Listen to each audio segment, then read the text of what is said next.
అది cinema అనాలో documentary అనాలో ఏమనాలో నాకు తెలియదు. అది అది ఎవరు చేశారో ఎప్పుడు చేశారో కూడా అసలు ఎవరు చేసినా కానీ చాలా ధైర్యంగా చేస్తారు. దాంట్లో పర్సనల్ ఇష్యూస్ కొంచెం స్లైట్ డిఫరెన్సెస్ ఉండొచ్చు రియాలిటీకి. కానీ ఆ సినిమా చూస్తే లాస్ట్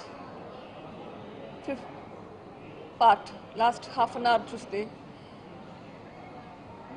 చూడడానికి నాకే భయం వేసింది.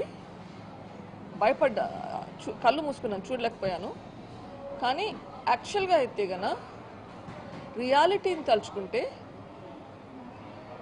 ఆ సినిమా చాలా లైట్గా తీశారు.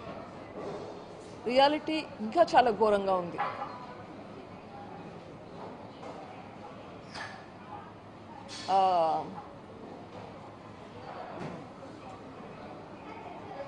అది చూస్తే ప్రజలు ఎట్లా రిసీవ్ చేసుకుంటారో కానీ నాకు మాత్రం చాలా బాధేసింది.